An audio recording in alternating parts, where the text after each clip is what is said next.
Sino gusto niyo dyan sa tatlong babae, apat na lalaki sir? Hindi mo na kailangan itanongin eh. Alam naman natin sa Duterte mananalo eh. Kaya nga sir, sinuturbo natin. Sir, ano po nagustuhan mo kay VP Sara? Ay, hindi si Bibi Sara gusto ko Duterte. Ah, Duterte. Kasi sila talaga yung gumawa ng kabutihan sa Pilipinas. Ah, Wala namang ibang nakagawa sa mga ginawa ng mga Duterte.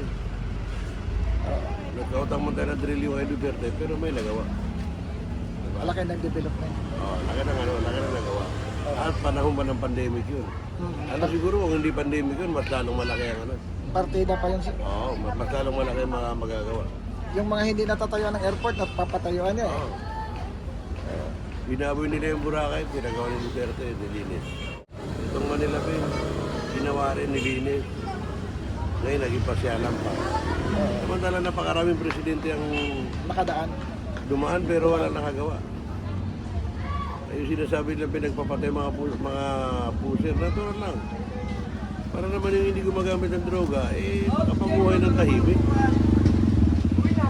Ayaw lang aminin kasi ng mga namatayan na buhay ang anak nila, may nangungunsimi sa kanila. Ngayon, tinanggalan nga sila ng problema eh. Nagre-reklamo pa sila. Di pangungonsinti yun.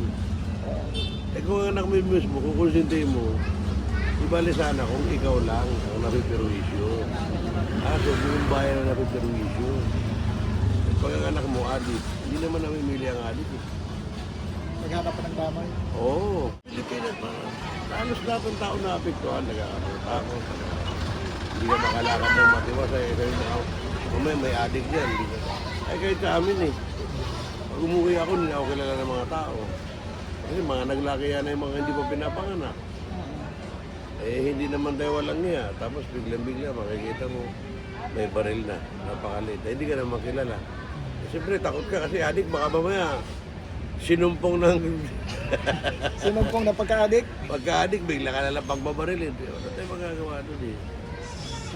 Kaya talagang kailangan talaga makapagpatuloy ang mga Duterte. Sa ganun, mabago ng tuluyan ng Pilipinas. Hindi yung ganito. Kaya mo inabot yan ng crisis, may ginagawa ba presidente natin? Yan. Kinakonsente pa sir.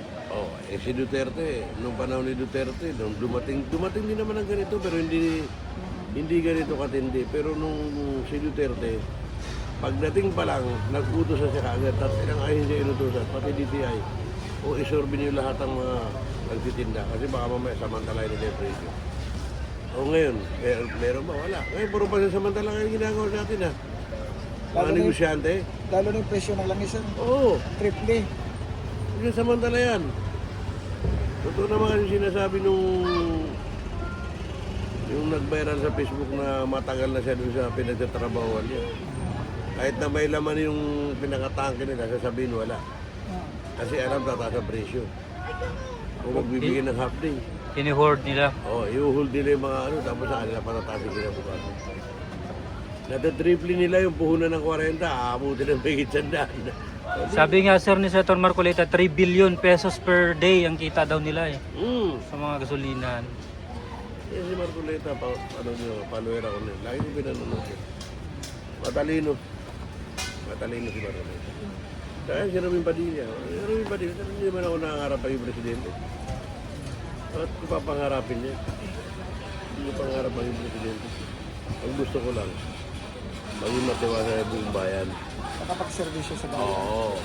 Kung ano yung binigay sa akin ng taong bayan na mag-servisyo ng aking binoto, dapat punto pa rin. Suklihan sila ng kabutihan. Hindi sila walang yain. Kasi, hindi naman wala naman tayo sinasabi na nagwawalang yan. Alam din naman ng taong bayan kung sino nagwawalang yan ang kaupo sa gobyerno. Alam natin lahat yan. Ano po sabi mo? Ano kung hindi mo alam? Siyempre, nakikinig ka. Kahit pa paano, nakikibalita ka. Alam mo. Hindi mahuli-huli yung magnanakaw dahil mastermind magnanakaw. Paano uhuli na magnanakaw? May permiso. Pwede ba yun? Uhuli mo yung magnanakaw, may permiso. May permiso ka, malakas ang loob magnakaw. Hindi ka naman mahuhuli. Oo. May permiso ka na nga.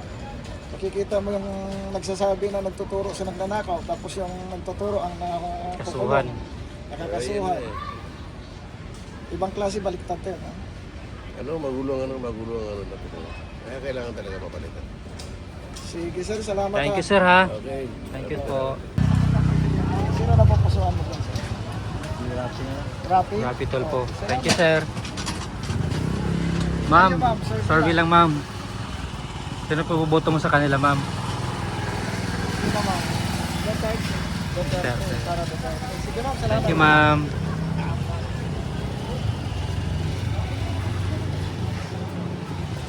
Hello ma'am, good morning. Sabi lang sa pagka-presidente, sino na papusuan niyo dyan ma'am? Sino po iboboto mo ma'am sa kanila? Wala na po pala. Wala po si Duterte. Sara. Bakit po Sara ma'am? Katulad din siya ng tatay niya. Maganda yung palakad nila ng sin. Tatay niya pang nakaipo. Kasi lahat ng ano, di ba, bago siya naubos mo yung pondo ng gobyerno, pinamahagi naman ni Duterte sa mga mahihiro. Di ba po? Kaya siya minuto ko talaga. Sige ma'am, salamat. Thank you ma'am. Ma'am, good morning. Sabi lang sa pagka-presidente, sino na papusuan mo dyan? Sa tatlong babae at apat na lalaki. Si John Vic.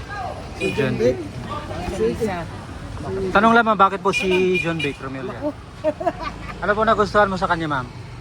John Vic. Matapang yan. Okay, salamat. Thank you ma'am. Si Risa. Isa Matapang lang yan. ma'am. Isa lang. Sino ba? John Vic o Risa? Si John Vic. John Vic talaga. Thank you. Hello ma'am, sabi lang. Ma'am, good morning. Sabi lang sa pagka-presidente. Sino pa iboboto mo ma'am sa kanila? Hindi po ako dito. Ok, ay di pa. Pagka-presidente. Sabi lang. Hey, sabi lang sa pagka-presidente. Ano sir? Sabi lang. Sino gusto mo dyan sir? Thank you sir.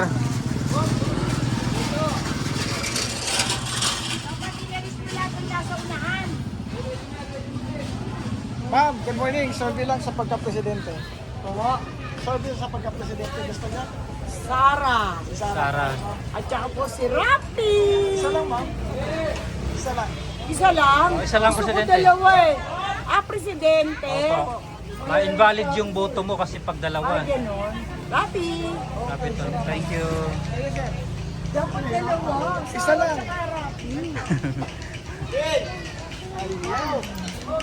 Hello ma'am, good morning. Sabi lang ma'am.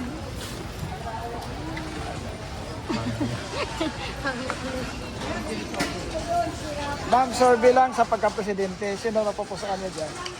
Kayo ma'am. Pilini. Salamat. Kayo ma'am. Pilini.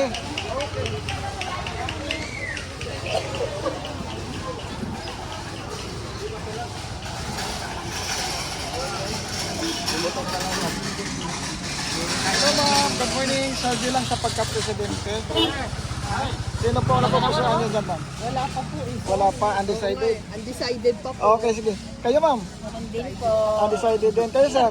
Mahirap po magkano-kano.